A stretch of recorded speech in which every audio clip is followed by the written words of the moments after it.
Petits pas et chorégraphie, cette journée de mi-carême est comme un court prolongement du carnaval.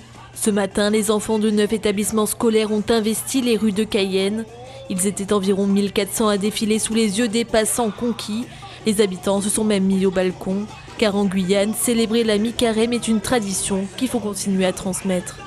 À travers l'école, on tente aussi de faire perpétrer le patrimoine immatériel de notre pays, qui est la tradition, et à travers la tradition, la mi-carême.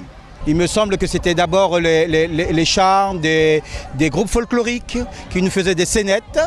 Donc l'américaine, c'est vrai que ça avait disparu depuis plus de 10 ans. On tente de remettre ça au goût du jour et on essaie de s'améliorer au fur et à mesure. Pour cette 3e édition, les organisateurs ont décidé de suivre le thème du carnaval. L'eau dans tous ses états avec sa faune et sa flore. Toutes les classes ont joué le jeu pour réaliser un beau défilé. Donc les costumes, il y a eu la participation des parents, des enseignants, des ATSEM et surtout des enfants. On choisit les fleurs aquatiques, les fleurs du jardin, parce qu'il faut de l'eau pour arroser le jardin. Poissons, coquillages ou fleurs et arbres, les déguisements sont à la fois colorés et très variés.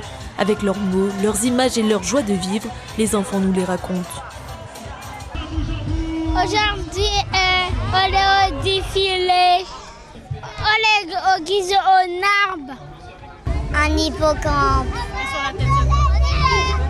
Une couronne avec une étoile de mer. Sur notre déguisement, c'est une fleur d'hibiscus.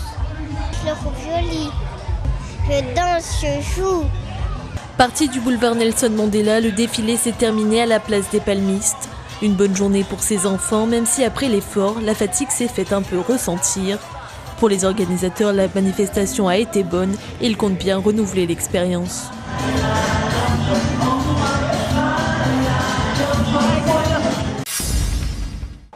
Dans cette salle de sport qui sert de coulisses, elle procède aux dernières retouches et perfectionne aussi leur déhanché. Durant des mois, ces femmes du centre pénitentiaire de Remiremont-Joly ont confectionné robes et accessoires de carnaval. Aidées de l'association Arbre Fromager, elles ont pu, en cet après-midi de mi-carême, présenter leur travail lors d'un défilé au sein même de l'établissement. Les femmes étaient super contentes de fabriquer ces costumes. Il y a celles qui ont fabriqué, qui l'ont pas porté, c'est pas eux qui défilent, mais il y a celles qui l'ont confectionné, celles qui l'ont porté jusqu'au bout. Ils sont tous contents de cette action en fait. Toute l'année, on travaille en fabriquant ces vêtements, mais c'est la première fois qu'on a fait le carnaval. Cet après-midi, c'est un après-midi de détente. Elles ont exactement le même droit que les autres de pouvoir fêter la mi-carême. Et elles ont été offertes le cadeau d'avoir la bande d'agents Claire et Clara Nugent qui sont venus animer cet après-midi. C'est magnifique. Un défilé haut en couleurs que les détenus ont apprécié, d'autant plus qu'il était accompagné d'un orchestre. C'était l'occasion pour certaines de ces détenues de montrer leur savoir-faire en couture, pour d'autres, l'occasion de décompresser et se distraire. Moi, c'est très bien que la dame a organisé ça parce que ça nous permet de se divertir, de faire autre chose que de se stresser en prison parce que voilà, on fait que de se stresser en prison, donc ça me fait du bien, quoi. Ces costumes confectionnés seront vendus par l'Arbre Fromager au grand public. Les fonds récoltés seront reversés sous forme de matériel de couture pour la fabrication de vêtements pour ces femmes ainsi que pour leurs enfants. La cellule départementale de prévention de la radicalisation islamique en Guyane s'élargit. Derrière cette porte, le préfet a réuni tous les acteurs pour parler de la menace terroriste et annoncer les mesures pour lutter contre l'enrôlement djihadiste de jeunes Français. Avec 91% de radicalisation sur Internet, la Guyane est elle aussi concernée.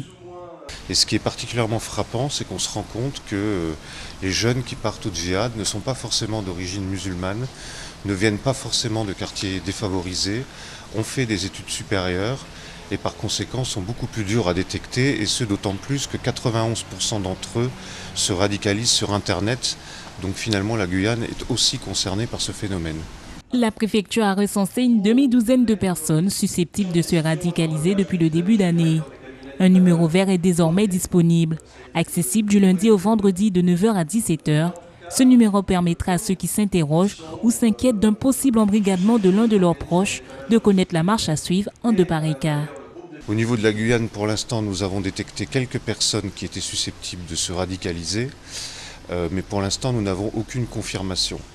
Nous avons également un numéro vert qui permettra à chaque Guyanais, s'il détecte des cas, de téléphoner à ce numéro vert qui est en fait le numéro d'un service de renseignement à Paris, et si les informations sont sérieuses, ces informations seront communiquées au service de renseignement guyanais de manière à ce que dans le cadre de cette cellule, on examine si oui ou non il y a un risque de radicalisation.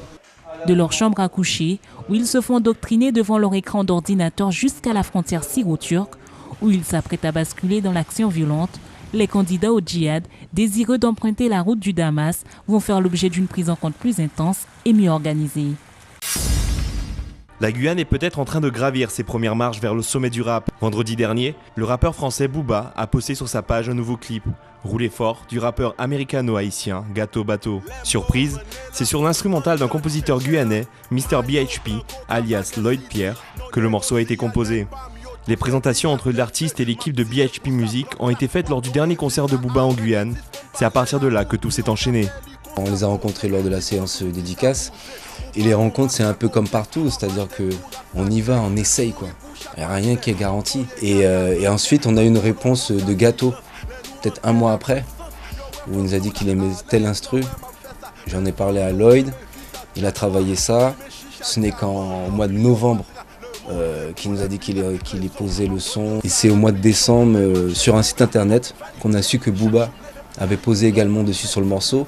Et on vit ça comme une consécration par rapport à notre passion, parce qu'on est dans la culture hip-hop. La culture hip-hop, donc c'est le rap, c'est le graffiti, c'est le DJing, c'est tous ces domaines-là. Tourné aux États-Unis, le clip Roulez fort se déroule dans les bas-fonds des ghettos de Miami. Il nous dévoile un quartier de la ville plus street, Little Haiti, où a grandi le rappeur. Depuis 2009, la Black Hot Pepper Music a lancé plusieurs artistes locaux. Aujourd'hui, ce sont les portes de l'international qui s'ouvrent à eux. Ma vision, c'est déjà que le son s'exporte. C'est-à-dire que le son, déjà, il a traversé l'océan. Il est arrivé en France et à Miami. Et voilà, c'est réussi pour ce côté-là. J'ai une nouvelle carte de visite.